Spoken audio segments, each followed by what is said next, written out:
still feels like expectations shouldn't just be, lowered or 9 or 10 wins, that like they should be 11, 12 wins and do damage in the playoffs. Right. Are you buying that level of internal confidence from Zimmer and apparently also from people above Zimmer with the Vikings? Do you think they think that? If they upset the Cardinals on Sunday, then absolutely, it's genius, right? Just calm down. It's going to be fine. But it's almost as if somebody on the plane ride home on Sunday from Cincinnati got to Mike and it's like, if you blow a gasket here, you're going to lose this team completely. And the expectations, again, being so high and it is going to take some time. Now, I don't think the defense should be bad or given a pass, but Phil, as you said, it's going to take until October probably for it to gel completely. So I think Mike is doing his best, but if they go 0-2, I'm very curious to see if this act can maintain, because Mike's default position is to get pissed off and panic and start to run guys, and he's talked about that already with the false start penalties this week. So I think this is probably a very prudent move after week one, because if he loses his cool, then everyone's going to start to be like, oh my God, this is a problem. But there's no way that in Mike's mind, he is not very concerned because of the fact that the exhibition season and more importantly, training camp didn't go well. So I firmly believe this is an act. But I also think this needs to turn around pretty quickly. So like if you're 0-2 and then you're 1-2, or God forbid for them 0-3, I don't think this act is going to be consistent. I think this is a 1 week. It does me no good to go into an angry rage right now. It reminds me, what's that meme, Declan, on the internet where it's like the sketched out tough guy face, but he's like crying behind it. Oh yeah, with the mask on it. Yeah. That's what it yeah. That's what it feels like. And losing to the Bengals in week one, in the grand scheme of things, it's not a death knell to your season. Teams lose bad games in week one, like historically in the NFL, and they can come back and still do damage or win the Super Bowl. Like, it happens.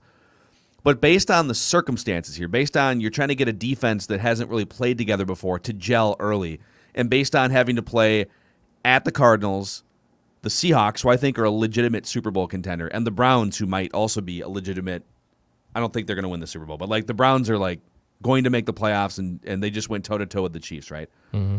Losing that game against the Bengals eliminated your cushion. It's like everyone kind of assumed, all right, they got these 6 games before the bye.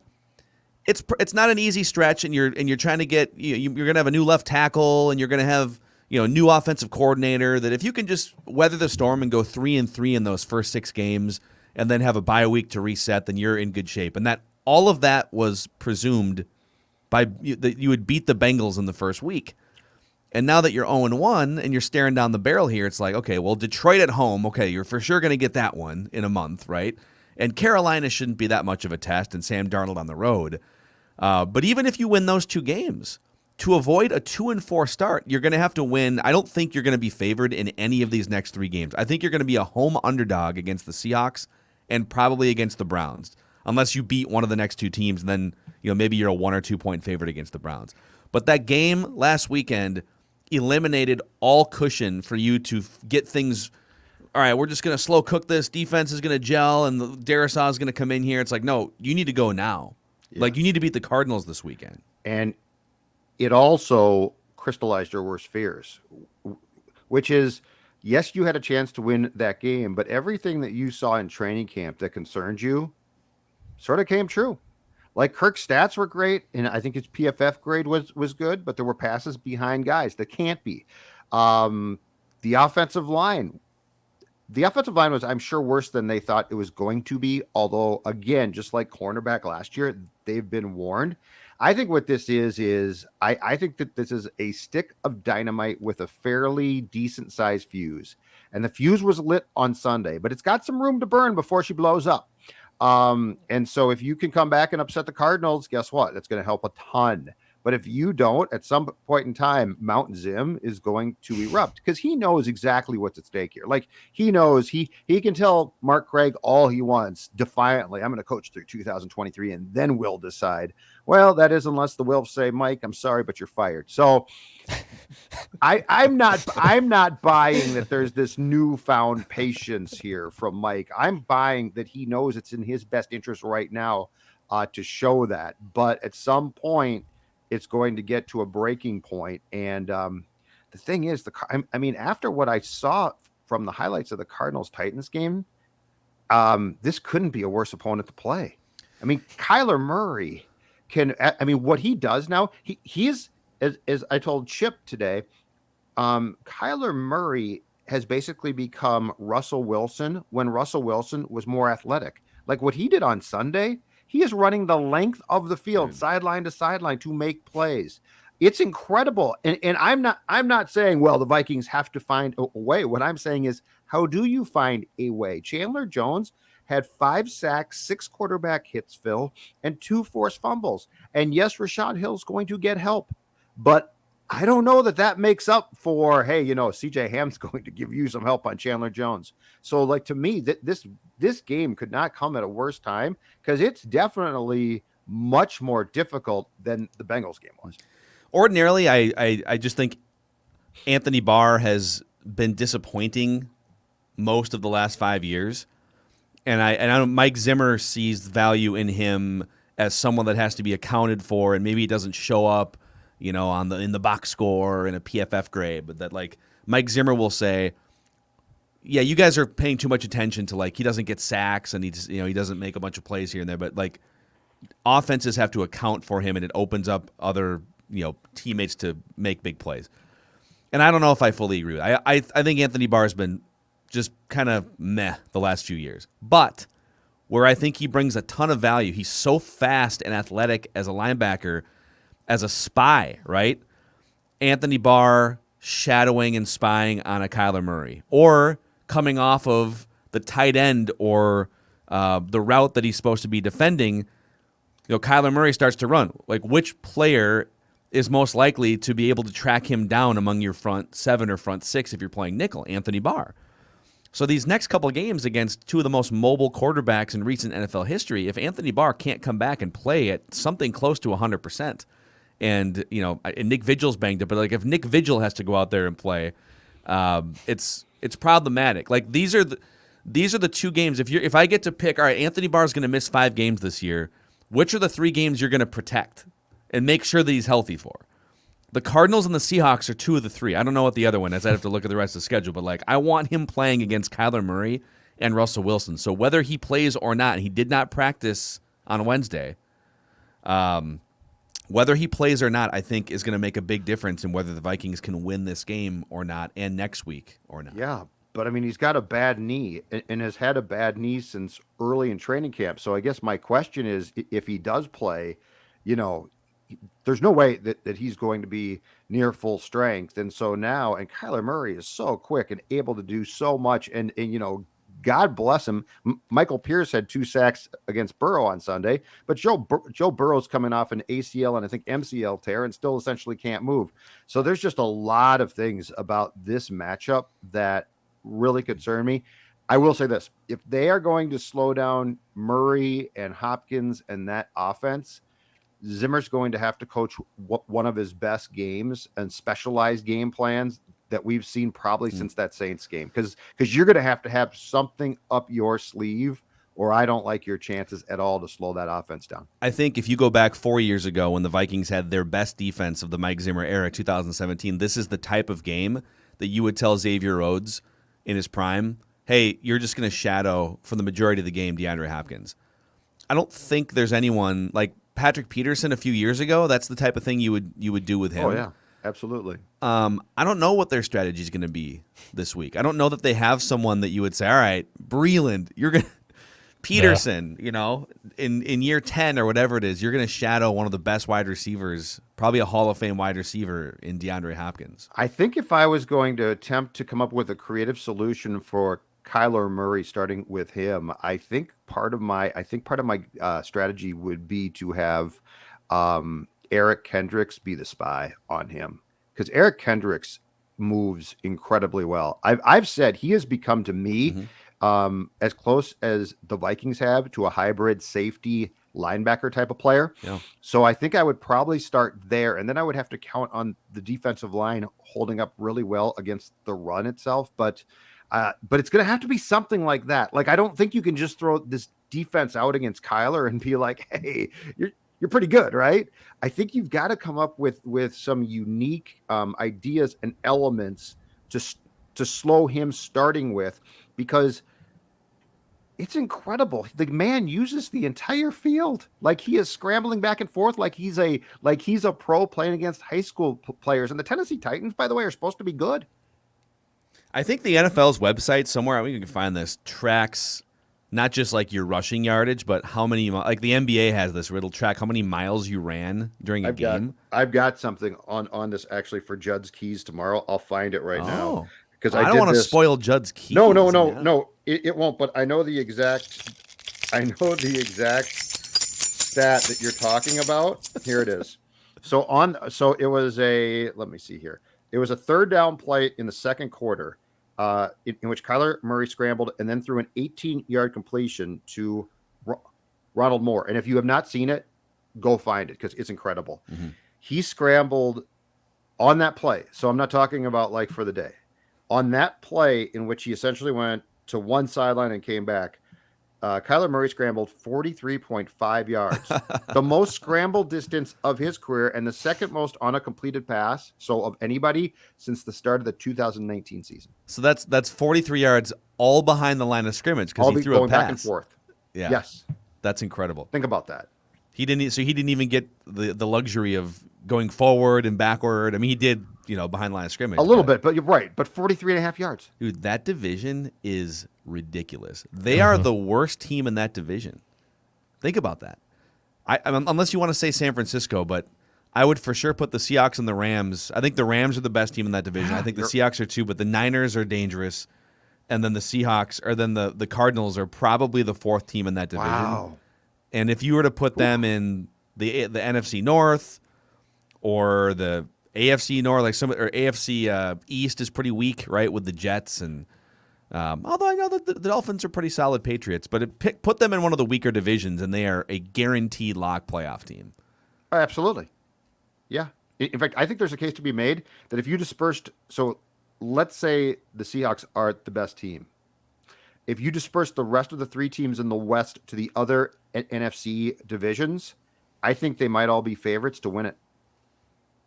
Like, if you put the Cardinals in the North at this point in time, they'd be close to it. Agreed.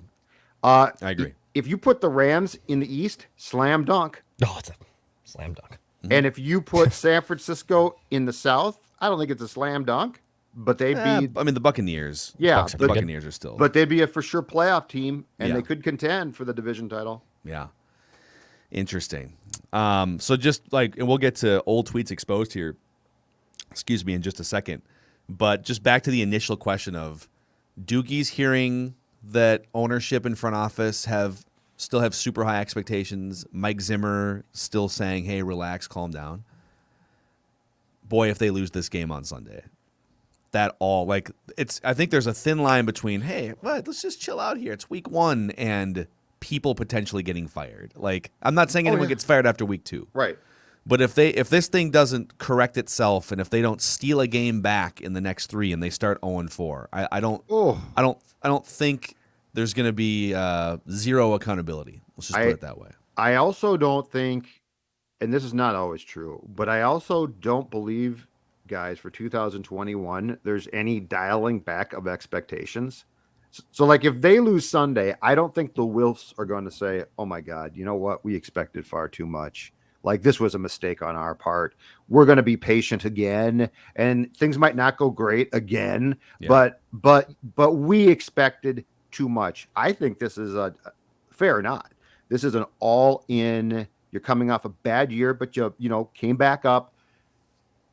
Somebody, and I'm guessing it started with the head coach, but somebody went to the GM and then the people that own this team and said, we need to invest in defense again. Like, it got away from us. We need to invest. And then Mike, Mike's talked about this. Mike couldn't be happier at the start with, oh man, I got all my guys, right? I wanted guys. I got all my guys. So I don't believe that we're ever going to get to like week 3 and let's say they lose to the Cardinals and then the Seahawks, and the Wilfs are like, we'd like to apologize. We expected too much. I don't think the mentality changes, which is where Phil, I think you're exactly right. This is an all in, and they know right now in taking temperature, though, that if they go off the rails after one loss, you're probably going to lose you're going to lose the entire thing. Yep, you're not helping. Yeah, and it is one game. It's one game. Would it shock me if they came out and the offense clicked for the first time since the preseason started? Like, no. Right. If Justin Jefferson scored a 40-yard touchdown, and no. But this was the point, too, and I think, we did a few shows during the summer about this and got some pushback on Twitter, but we both said the pressure is tremendous. Like, I got like, I mean, why is the pressure tremendous? Because the expectations are. So it should be tremendous every year. It's been 60 years. Sure, it should win a freaking Super Bowl. It should be, but when you redo the defense for the head coach's purposes, the pressure is going to be tremendous now. There's no, Kellen Mond's going to have to start, and it might take a year. Yeah. So, sorry, this is a different. I got a little trigger happy there. Trigger happy there. Old tweets exposed. I thought I had died. No, you weren't being. Harp. Oh no! I thought I was just ascending. I mean, you are getting pretty old to take my rightful place with Norm Macdonald. Man, I stayed. I was watching Norm Macdonald stuff, and my wife was trying to sleep last night. I'm just laying in bed, just laughing my ass off. She's like, "Can you please go somewhere else?" You're just laughing your ass off. You know what are you watching? I'm like, Norm Macdonald from 1995. It's hilarious. Yeah, I watched a lot last night too. I realized, and it's sad, I never fully appreciated the breadth of his work until now, because I've never really sat down and watched as much. God. The stuff with Conan Stand and up, Letterman, SNL, His late night unreal. guest, movies. Yeah. I think he might have been. I think my favorite might be Late Night Guest. Yeah. I He was love on it. Conan all the time in the 90s, early 2000s. And I love how he, in air quotes, sabotages the show, but Yes. he's not. It's just hilarious. There was one I was watching one clip last night where this is like mid 90s Conan, like 95, 96. I think he was the Weekend Update guy still on SNL. And he said, "Oh, yeah." I think Conan was asking him, like, "So where do you get some of your material?" He goes, "Well, I take cab rides. I get a lot of my material from just like hopping in a cab." And oh, really? Okay, so you steal jokes from you just steal jokes from the cab driver? He's like, "Yeah, but wait till you hear me tell it, and then it sets up. Literally, he tells like he said, let me tell you a joke about a moth walking into a podiatrist's office." Yes. And he literally tells like a 7-minute story from the moth's perspective, Yes. using the podiatrist as a therapist. Yes. And Conan was getting like legit frustrated because like the story kept weaving and it was funny, but he's like, "Dude, can you finish the joke, please?" And finally at the end he goes, and so the podiatrist says to the moth, "Well, you don't need me. You need a psychiatrist. What brought you to me?" And the moth said, "Your light was on." But it was like this 7-minute winding thing. The greatest thing about it was how Conan was like, "That's the punchline." Yeah. Yeah. Because the punchline could have come 3 minutes in. Yes. Did you guys see? He also, Norm had, and I don't think a lot of people do this. Norm, after he was done being a guest, would stay on the show and often comment. Did you guys see the Conan with Courtney Thorne-Smith? No. It's her in the 90s. She's from Melrose Place? Yes. Okay. And she was still on that show, and she's plugging a film that she's done with Carrot Top. And she's nice, but I mean, she's a pretty boring guest. And Norm stuck around, and so he kept saying stuff. And Conan at one point asks, like, "Oh, okay, what's the film called?" And Norm's like, "Can I? I'll tell you what it's called." Oh my God! If it's got Carrot Top on, it's called Box Office Bomb. And the best part is she can't help herself, so she's like laughing, and they're ripping the film apart. Norm's just killing the film, God. and Conan's great at playing the straight guy, like, I'm trying to defend my guest. Oh, Yeah. The most genius one, if you guys want, like, I'm sure there's probably a lot of younger people that watch us on YouTube that really don't even really know who Norm Macdonald was, but One of the most legendary comedians from the 90s, SNL, and then early 2000s. But he came on when Conan got that Jay Leno slot. Yeah. And it was like a 6-month debacle, right? The ratings fell, they panicked, they brought Jay back, and then they announced, actually, 6 months into it, this is going to be the last week of Conan. Yes. And so Norm Macdonald comes on the last episode of Conan in that prime slot with a gift basket. He's like, I actually got you this 6 months ago, but I just forgot to give it to you. I wouldn't open it. It's probably all expired, but I did get you a card. And he's reading the card from, quote unquote, 6 months ago. And it's all like, you're going to kill it in this new job. Call him the king of late night. They will never take this away from you. They can never. Yes. Yeah. It's so good. It's so good. Amazing, man. So his stuff on Sorry. SNL. See, I died again. His SNL stuff is actually, some of it's great, but the weekend update stuff is not his best stuff. Like, it's funny, but it's not his best stuff. Yeah. The freeform Norm who didn't shut up is unbelievable. Yes. Just total stream of consciousness. Yes. And so, all right, every Thursday here, in addition to Reckless Speculation Thursday, Declan goes back and finds incriminating, mostly incorrect tweets from the three of us. We call this Old Tweets Exposed. What do you got for us this week? All right, Judd and I are handicapped.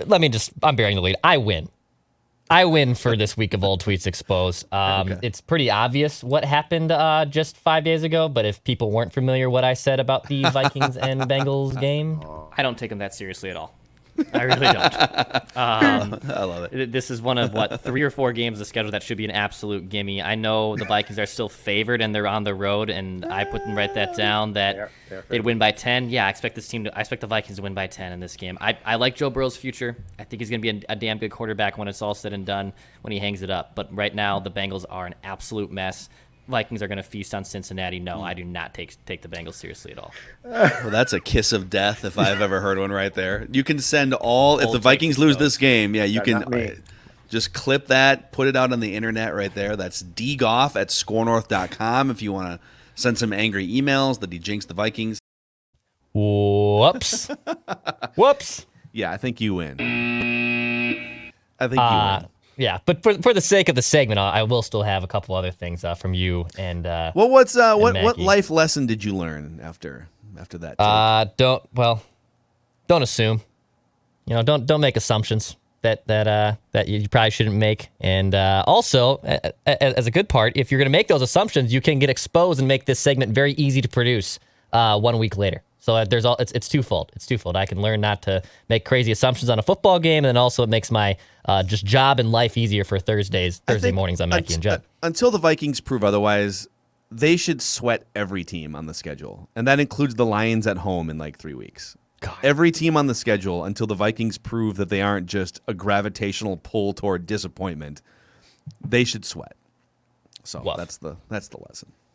All right, so we're playing for second place here, it looks like. Yep. I guess. Well, I wasn't the only one who made a score prediction last week. Judd Zolgad with his buddy Chip Scoggins. And much like a crystal ball, I'm going to rub it for help here. Oh, surly beer can furious, tell me what the final score will be. Vikings 24, Bengals 14. Because I'm with you. I think they win, and I think the training camp shenanigans left us a little bit too concerned. I'll say this too: these first 3 games, I really think to get off to the start that you need to be 2-1. You got the score right. They did score 24 points. You nailed the Vikings score. I mean, that's actually pretty amazing. I feel pretty good about that part, but I don't feel good about the fact that I said that Cincinnati would only have 14. You had a lot of faith in that Vikings defense. Maybe a little bit too much hashtag faith. And those preseason worries wouldn't come true at all. Yeah, they won't come true at all. That was my platform last week. Don't worry about it. Preseason's done. It'll be fine. Maybe not. Yeah. Well, okay. All right. I'm going to give Judd a pass on that. I think a lot of people thought they would win, and he nailed the Vikings point total. That's pretty good. Phil doesn't have a Vikings take, but I did find a Gopher football take from just a few weeks back. When they were gearing up to play Ohio State, 86 of the money is on Ohio State per this Action Network. Doubt the Gophers at your own risk. Public bettors, of course. The Gophers hung tight, but the Ohio State Buckeyes ended up running away with a They covered Victory over the They Gophers. covered barely, but they did cover. I think Ohio Congratulations, State Denver. covered by Yeah, thank you. maybe a point or something. I knew going into this, I was like, well, do I even find like Judd and Phil's tweet? Because like I'm going to win. It was going to be really quick and easy, but I was like, oh, I'll still find something for the sake of the segment. But yes, I am well aware that I ran away with this week's title of Old Tweets Exposed. Speaking of the Gophers, I think it was it Mandel, the college football writer, one of the big heavy hitter college football writers, had a note that talked about, hey, Pete Carroll wasn't an obvious choice when they hired him back in like the late 90s, but he wound up being perfect for USC, for Hollywood, like just bringing in celebrities and just feeling Hollywood, and a name to watch that would absolutely fit that exact Hollywood description that would, in the words of the article, absolutely take the job if offered is PJ Fleck. Told you. This thing is Yes. interesting. He does. Think about him there. It makes perfect sense. They love that. Everything that Patrick Royce hates about Fleck works in California. Yep. Seriously. Yeah, it does. A lot of self-help stuff that I think, I don't know. I don't know if it does. It's not that it doesn't work here. It's just that like, it is working here. Just to right. be straight. Oh yeah, but I mean, can you imagine how much a guy like, and he might make fun of it, but like Will Ferrell, those guys, they love that stuff. They walk along the sidelines. Fleck would come over, give him big Does hugs. Will Ferrell go to USC games? He's a huge USC fan. Is Yeah. he? Interesting. Did Been a he lot go of there? games. No idea. He went to college in California, but it wasn't USC because he played like college soccer. I think it was a Will D2 or Ferrell? D3. Yes, he played I soccer. must have been 50 pounds ago. I'm not Oh, casting my God. aspersions, but yeah, he would be. Those guys, Hollywood would love PJ, Yeah. and he would love them. I just, I know that people aren't quite as high on him because of the pandemic and last year. It's like I think his PJ sort of peaked right after that Auburn win in the bowl game, and that was, you can make a case, that was the peak of Gopher football since 1960. I don't know that there was a more successful season or bowl win, but it's kind of leveled off a little bit. I just don't know if you can't keep him, Right. what coach are you going to get to recruit borderline top 30 classes and drum up the excitement and the branding? And I am in no way, shape, or form advocating that I want him gone. To be clear, like Yeah, I'm just saying, I think absolutely he's a good fit. But I don't want to get notes now being like, quit trying to chase Fleck out of town. I want him here. I think he's done a good job. And the question that you just asked, if he left, would be I think a massive concern. So I just think that what he does would really work on the West Coast. If you think about this, I know that in his introductory press conference, he told everybody, this is, my wife and I view this as a retirement job. Like, we're not just coming here to, like, this is, we want to coach here. If Southern California comes along and says, we'll give you more money, we'll give you more resources, and you get to recruit in California, which is one of the top high school football states in the country, everything about your job and life will just be easier. There will be pressure because you're going to need to go to the BCA. Like, you'll have to win a national championship because that's the goal at USC. But I don't think he would be afraid of that goal because that's the goal he has here. People think it's crazy, but like, he talks about national championships here, and they were a top 10 team a couple years ago for a minute anyways. So I don't know. I think it's almost impossible to pass up if you're him. If the money's better, if everything's better. So I guess if you're a Gopher fan, hoping that he doesn't leave, hope that he doesn't get offered the job. Mm-hmm. So Urban denied it this week. Yeah, and I'm buying see that how long completely. that lasts. I'm buying that completely. The man has never lied in his life. Yeah. When he said, "I'm here in Jacksonville," there's no question in my mind he is not lying. So that is a wrap on Old Tweets Exposed. I want to shout out too on scorenorth.com. The fall auction has arrived. We're talking about amazing deals that you can deals on various restaurants and businesses locally. You can check it out, scorenorth.com, and just type in the keyword auction, I believe, or just click on the deals section on scorenorth.com. So, all right, boys. Hey, we have much more Vikings discussion on Purple Daily today. If you aren't already consuming that, you can check Purple Daily out also on scorenorth.com and our YouTube channel, Purple Daily YouTube. Thanks to everyone for getting us up over, I want to say, 24,000 subscribers across both Purple Daily and Score North YouTube channels. We appreciate that. And we'll see you guys tomorrow on Mackey and Judd. Judd's Keys.